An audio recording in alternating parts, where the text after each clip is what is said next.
Before we start, I want to kindly thank CJ and UK Rob M for buying me a cuppa since the last video. It's always appreciated. Afternoon. Welcome to the east of England, the best region in England, as I've mentioned before I'm sure.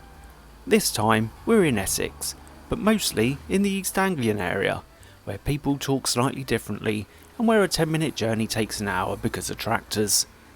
I know it's hard to believe, but there was a time when people believed that women and men were witches, hell-bent on bringing their evil powers to towns and cities across the UK. I know, I can't see it myself. But not only was it believed during the puritanical days of the 1600s, but killing off people believed to be witches was also allowed. So, let's meet the main man from the good old days, Matthew Hopkins. Matthew Hopkins was born in 1620 in Wenham Magna, Suffolk. Matthew's father was a Puritan priest and his mum was, who knows, it's not important. His original vocation in life was that of a lawyer, bizarrely enough given what he went on to do. At the age of 24 he went to Manningtree in Essex. Oh, shut up! And that's where things took quite a turn for him. He met John Stern, seen here in a different hat. John was a witchfinder and had written a book on identifying and dealing with witches. Matthew found this more exciting than being a lawyer and decided instead of trying to stop people from being sent down by a judge, he'd be handing out death sentences instead and wouldn't need a court. This began Matthew and John's tour of the east of England, going village to town to find witches, usually with the help of locals who would grass on people they felt were evil. I'm sure personal vendettas never came into it once. But how did they tell if someone was a witch? Well, unlike now, where they're easily identified with pink hair or a pride badge, they would look for marks on the body, like certain scars, birthmarks, and even 3 tits. If they found someone who had had any of these things, they would question them and torture them until they got an answer. No comment wasn't a thing back then.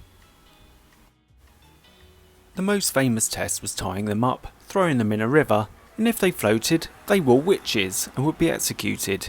If they drowned, then clearly they weren't witches. Either way, to be accused meant you died, so it'd be quicker to just say you were. Here's some archival footage from 1644 showing them being chucked in a river.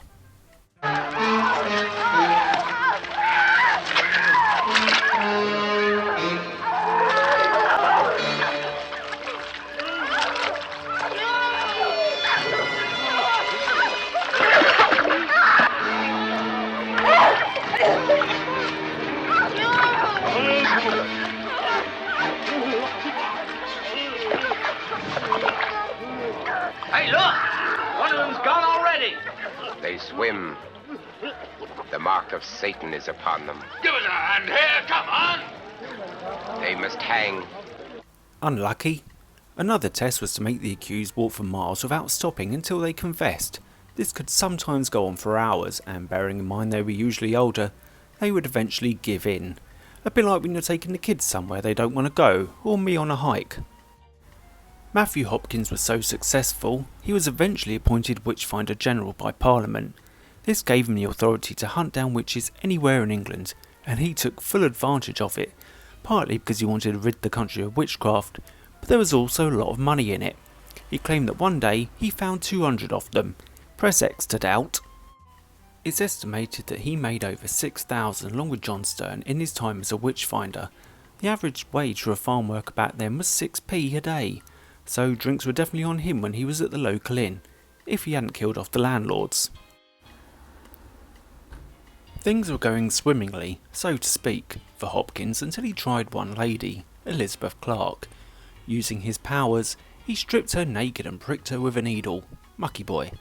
He also made her stay up all night until she apparently summoned imps, and then implicated other women.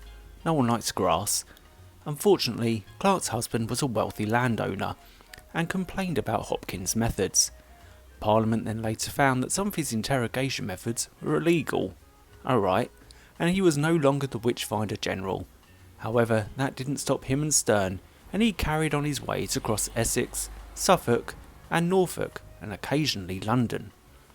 In 1648, Hopkins was aged just 28 when he died from tuberculosis. There probably would have been someone who could have helped cure him with a potion if he hadn't been so good at his job. The 1600s certainly were a different time, but what have we learnt from this? On the one hand, we have people being offed for allegedly spreading poisonous ideas amongst their communities, which of course we can never condone now, as we've moved on to a more civilised society. Well, some of us have. On the other hand, witchfinders now come in a different form.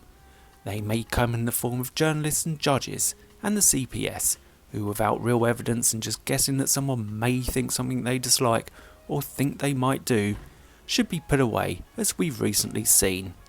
So whilst the methods used back then and the outcome are different, things haven't changed at all. Until next time, ta-ta for now.